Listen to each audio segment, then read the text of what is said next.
Shalom, Kal Halayim La Yahweh, Bahashem Yahweh Shai, Bahashem Racha HaKodash, double honors to the apostles, elders, and bishops of GMS that rule well, who I learned this truth from, and salutations and blessings to you elect, starting with 144,000 on down. So this is from daily.co.uk, and it just came out today, January 17th, 2025. CIA declassifies book detailing how the world will end, and this is going into this guy who wrote a book. Okay, it was called The Adam and Eve Story, written by former U.S. Air Force employee, UFO researcher, and self-acclaimed psychic Chan Thomas. Was written in 1966. Very interesting because 3 years later, 1969, all right, that was the, I'm just, the word is escaping my mind. That was the beginning of your end, Esau, with you telling the world you went to the moon, which we know you didn't go to the moon, but nonetheless, the pride of your heart was lifted up to the heavens. And around this decade, the 60s, you had various revolutions and movements that pretty much created a more degenerate society. By this time, you were already pretty much messing up the population, right? Pretty much making them more degenerate in what they are today. Okay? Shaping them and mending their minds. And it was declassified around this time. It was quietly declassified. It's like it not declassified, it was written around this time. It was quietly declassified in 2013, at least in part, but remained hidden in the CIA's database until now. In the book, Thomas claims that every 6,500 years, a major disaster on the earth, on the scale of the biblical Great Flood, strikes the earth.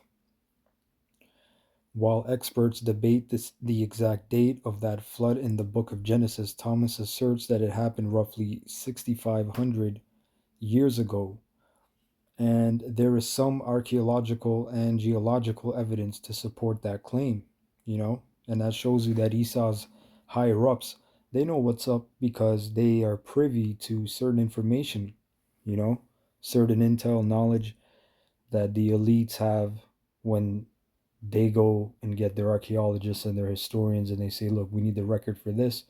We need to find out if this is real. Okay, this is verified, but what they push to the masses, they're not going to push that to the masses. They're going to push disinformation, So it says by that logic, Thomas argues that the next catastrophe is imminent. As for the end of the world, or Slaki, as for what the end of the world will look like, Thomas believes that Earth's magnetic field will suddenly drastically shift, wreaking havoc across the planet. The reason behind the book was classified remains unclear, but some have suggested the agency was concerned the book would cause mass panic or leak information related to secret government research. Thomas had connections to classified projects during his time at the defunct aerospace company McDonnell Douglas. He was part of a small team of scientists assembled by the company to investigate reports of UFOs.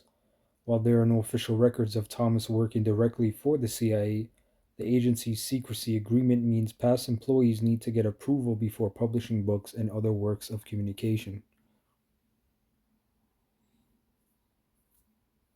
Thomas wrote in his book, "In a fraction of a day, all vestiges of civilization are gone in the great cities Los Angeles, San Francisco, Chicago, Dallas, New York are nothing but legends," he writes. "Barely a stone is left where millions walked just a few hours before."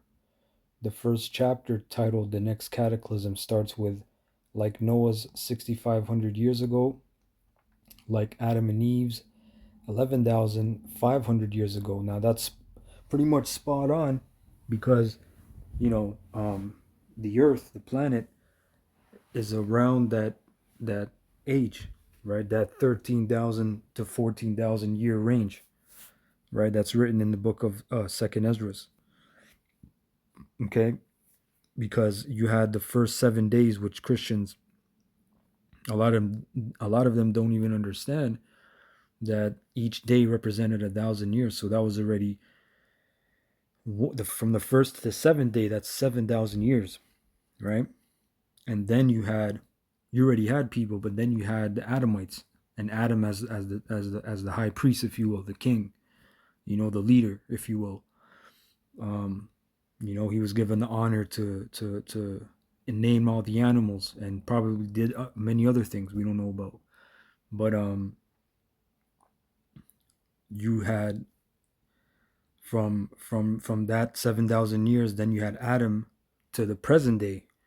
You know, so he's quite accurate, I'll say. Okay, this was classified and declassified, as he said very quietly.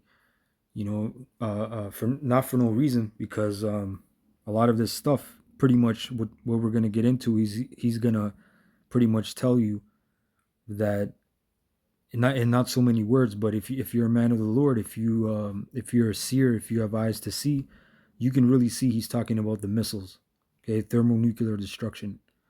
So it says down here, it says the book features 55 pages, but Thomas wrote more than 200. The rest are still kept top secret to this day, and the reason for the CIA's involvement remains a mystery.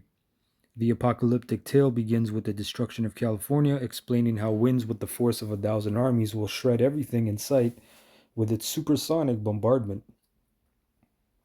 As the Pacific tsunami drowns LA and San Francisco as if they were but grains of sand. Thomas claims that these impacts will overtake the entire North American continent within 3 hours as an earthquake simultaneously creates massive cracks in the ground that allows magma to rise to the surface. Okay, so let me actually get it because I actually typed this in and I found it online. All right, this is from cie.gov, right? cie.gov. You can type this book in. The Adam and Eve Story by Chan Thomas, 1965.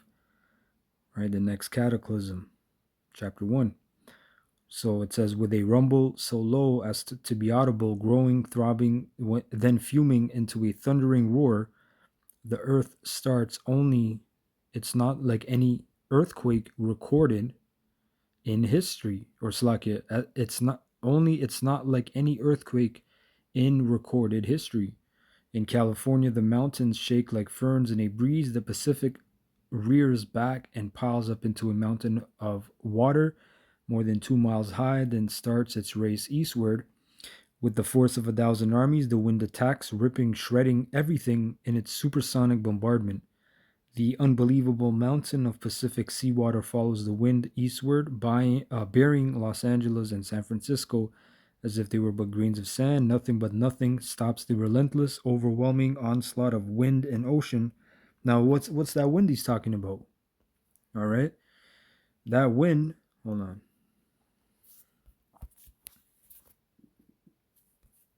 Okay, the scriptures mention a destructive wind. Okay.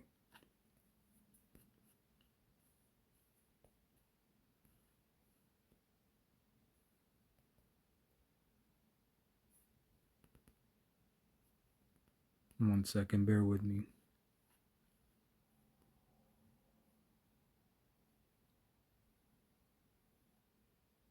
This is one. This is Isaiah 31 and 2. A man shall be as an hiding place from the wind, and a covert from the tempest, as rivers of water in a dry place, as the shadow of a great rock in a weary land. But there's another one. Yep. Jeremiah 51 and 1. It says, thus said the Lord, behold, I will raise up against Babylon and against them that dwell in the midst of them that rise up against me a destroying wind, and I will send unto Babylon fanners that shall fan her and shall empty her land For in the day of trouble they shall be against her round about. Okay, so that's that destroying wind. So it says, across the continent, the 1,000-mile-per-hour wind wreaks its unholy vengeance everywhere, mercilessly, unceasingly.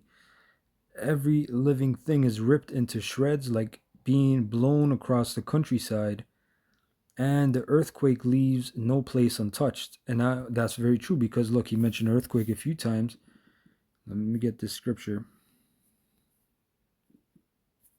One sec. I just had it in the book of Isaiah.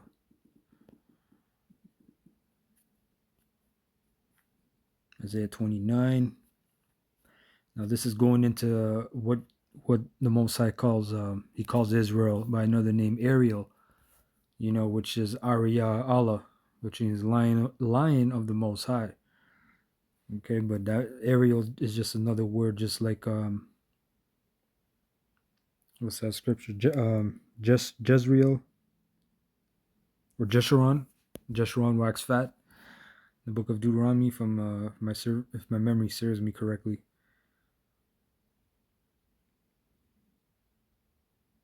Yeah, this is Isaiah 29 and 5. Salakia, this is, moreover, the multitude of thy strangers shall be like small dust, and the multitude of the terrible ones shall be as chaff that passeth away. Yea, it shall be at an instant suddenly. Thou shalt be visited of the Lord Yahweh of hosts with thunder and with earthquake and great noise, with storm and tempest and the flame of devouring fire. Okay, now this guy mentions the earth. There's going to be a great wind that shreds everything. Okay, that's not some mythical tornado or I don't know, typhoon or whatever you want to call it.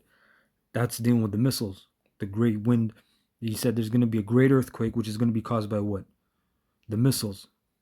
And that's and I believe, like how he said, the lava or molt, from the Earth's core, that molten lava. Yeah, that can be feasible because, hey, as it says, we're gonna read it. Isaiah 24 and 20. The earth shall reel to and fro like a drunkard, and shall be removed like a cottage, and the transgression thereof shall be heavy upon it, and it shall fall and not rise again. So that's gonna be earthquakes all over the planet because of these ICBM missiles, right? These intercontinental ballistic missiles. They're going to make the earth reel to and fro. They're going to make the earth have a plurality, many numbers of earthquakes. And that's going to wreak havoc and damage on the planet. And we don't know how the planet's going to look after that. The Lord might reform certain land masses. We know certain land masses they're not going to be inhabited. You're not even going to see anything for a while because there's going to be smoke. One more scripture in the book of Revelation 11 and 13.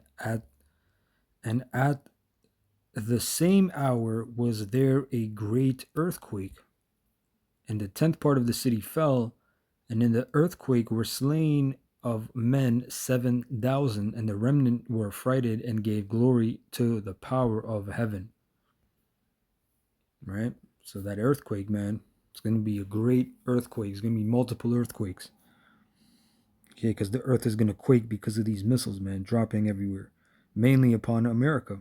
It says, unholy event, every living thing is ripped into shreds like being blown across the countryside, and the earthquake leaves no place untouched. In many places, and maybe, look, this is this one here, this work here, it's still classified. It's only partly declassified. Maybe he did mention the missiles. Maybe they took that part out because that's still declassified. Slacky, that's still classified. Right? It said he wrote over 200 pages or 250, and there's only 50 available.